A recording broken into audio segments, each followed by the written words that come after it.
Hello trainers, Ganeto here, and today we're diving together into Open Ultra League of Go Battle League, and we're gonna check out my top teams that have helped me during that first week that we have had recently, and especially the teams that gained me some really nice elo on Go Battle Day. So without any further ado now, let's start off with the first team showcase. We start off with Talonflame upon the lead, followed up by the best core of the game. There is a reason this team is popular out there.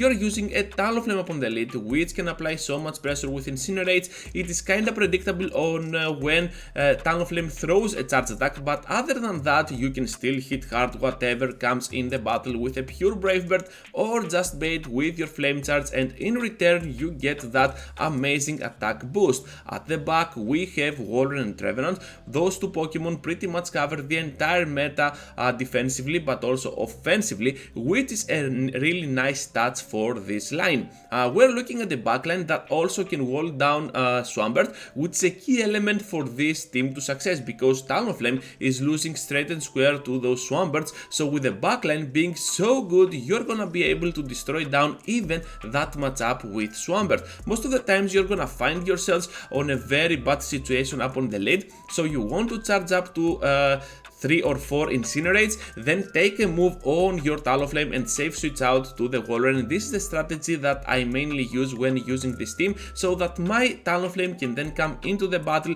and destroy down my enemies. The core breaker that I have found for this team is gonna be the Miltank because it has a spammy moveset for this line which I cannot really handle, and also the rollout damage really does a lot of work against Talonflame and Walrus. So with that in mind, I think you are not gonna have any other weakness at all, and you can go in freely with a non-legendary team, kind of Excel based, but still you're gonna be able to destroy down the enemy with a very strong line. We continue on our journey throughout the best teams for Ultra League with a pretty heavy line. We have a Cresselia upon the lead and a Registeel at the back. Those two Pokemon are pretty heavy, they can take even super effective hits with ease and deliver back some really nice hard hitting moves. So we're looking at a line that can take the hits, most probably not gonna spend a shield at all on those two Pokemon, leaving aside some room for Swampert to sweep the entire game. So you can see the strategy here, and let's see now how we can utilize it against the meta,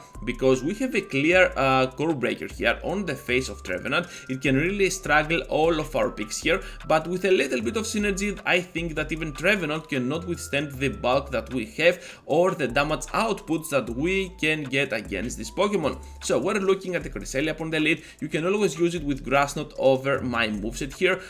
Just keep in mind that Moonblast is the main move that you want to have. Future Sight is gonna help you though against Talonflames, and this is why I like Future Sight on my Cresselia. I also have a Grass Knot one, but I do not use it at all because whenever I see a Swampert up on the lead, most of the times that Swampert switches out of the battle because they do not even want to risk me having Grass Knot, and this is gonna be a very nice touch for this team.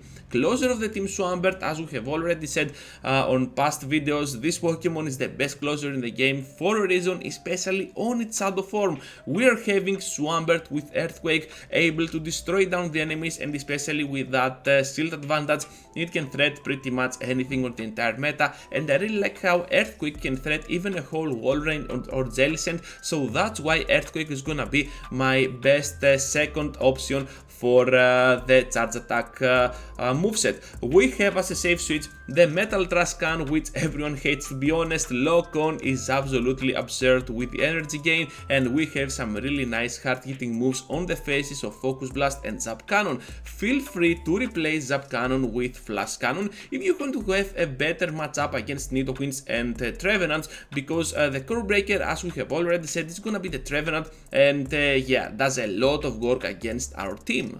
Now we're gonna take a look at a team that surprisingly worked well for me on Go Battle Day. We're gonna have a Machamp on its Shadow form up on the lead. I was kinda miming with this line, and Shadow Machamp was pretty cool up on the lead, destroying down some Umbreon, some other stuff like the Talonflames with a simple Rock Slide, so I was having a lot of fun, and especially with Drapion being such a huge threat for the current meta, being a very safe option. It was really nice to have a mon like Machamp which can simply destroy it down with its cross chops, especially when it comes out from a shadow version which does even more damage with its counters. We're having the rock slide, which can help a lot against those flyers, and of course you're gonna struggle a lot against those fairy types and the ghost types. So here is where the backline can come in with its defensive typings, because both of darks and poisons are gonna be back there sharing both of our Pokemon.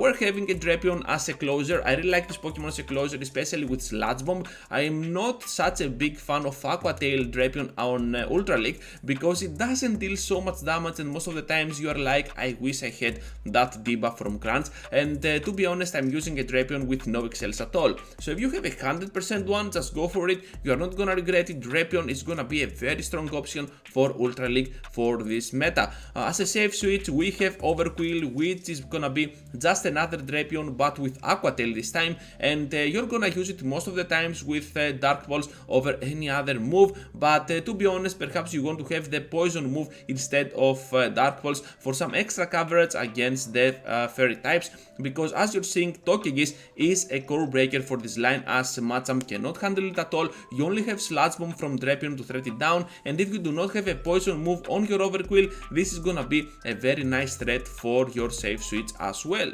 Final team, Showcase Trainers with the Obstagoon up on the lead, being able to destroy down the enemy not only with its offensive dark type moves but also defensively, able to withstand the damage from the ghost types and the psychics while delivering super effective damage back at those Pokemon. You also have the counter as your fast attack, which is arguably the best fast attacks in the game, and I really like Obstruct for Obstagoon. However, I decided to use here Cross Chop because I want some extra coverage against that Registeel matchup up on the lead. I think that Registeel can still be a problem for the backline kinda, since it can resist the poison types, it still needs 2 earth powers to faint, and of course it can simply wall down with a pure zap cannon that Togekiss. So we're having a Togekiss as a closer, and you're gonna see that charm damage is gonna do quick work of the enemy pretty fast. So nothing else to say about this Pokemon, a pretty straightforward one. Just use charm and your charge attack and you're gonna be just fine. Safe switch of the team, Nidoqueen. This Pokemon requires a lot of Excel, I know, but we have a lot of events as well, so you might have that Nidoqueen already built up for your Ultra League roster.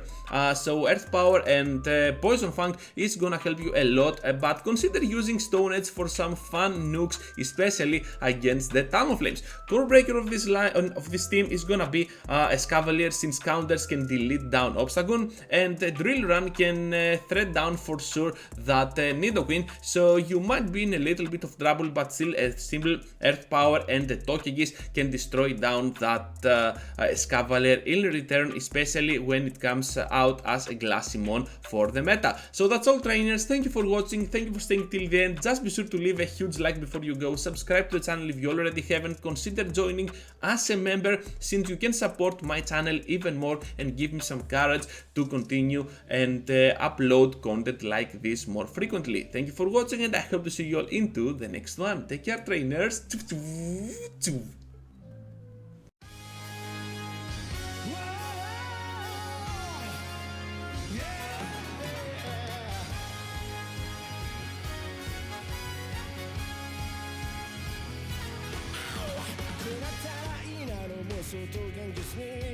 It's